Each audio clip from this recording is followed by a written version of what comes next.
സംസ്ഥാനത്ത് വേനൽ ചൂട് കൂടുന്നതിനോടൊപ്പം പനി രോഗങ്ങളും വർദ്ധിക്കുന്നു. ആശുപത്രികളിൽ പനി പിടിപെട്ട് ചികിത്സയ്ക്കായി എത്തുന്നവരുടെ വൻ തിരക്കാണുള്ളത്.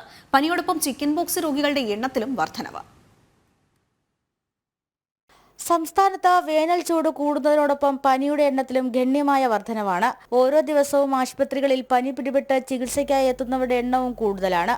ഭൂരിഭാഗവും ശുദ്ധജലം കുടിക്കാത്തതിലോ പൊടിപടലങ്ങൾ ശ്വസിച്ച് ശ്വാസകോശ ഇൻഫെക്ഷനിലൂടെ പനിയായോ ചികിത്സയ്ക്കെത്തുന്നവരാണ്. പനി ബാധിക്കുന്നവർക്ക് ശരീരത്ത് ചൂട് അനുഭവപ്പെടുന്നില്ല. തളർച്ചയും നിർജ്ജലീകരണവുമാണ് ഉണ്ടാകുന്നത്. ഇൻഫെക്ഷൻ ഉണ്ടാകുന്നതിന്റെ ഫലമായി വായിലും ചുണ്ടിലും ചെറിയ കുരുക്കൾ വന്ന് പൊള്ളിയതിന് സമാനമാകുന്നു. വൈറൽ പനിയാണോ എന്ന് ആരോഗ്യവകുപ്പ് കണ്ടെത്തിയിട്ടില്ല. മഴക്കാലപൂർവ്വ പനി പോലുള്ള പടർന്നു പിടിക്കുന്ന രോഗങ്ങൾ വരുന്നത് പതിവാണെങ്കിലും രോഗികളുടെ എണ്ണം കൂടുന്നത് ആരോഗ്യ പ്രവർത്തകരുടെ ഇടയിലും ആശങ്കയുണ്ടാക്കുന്നു. പനിയോടൊപ്പം തന്നെ ചിക്കൻ പോക്സിന്റെ എണ്ണത്തിൽ വൻ വർധനവാണ് ഉണ്ടായിട്ടുള്ളത്. സംസ്ഥാനത്ത് ഒരു മാസത്തിനുള്ളിൽ ചിക്കൻ പോക്സ് മാത്രം ബാധിച്ച് 77 പേരോളം മരണപ്പെട്ടു.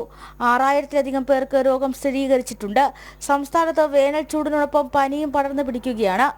ജനം, തിരുവനന്തപുരം.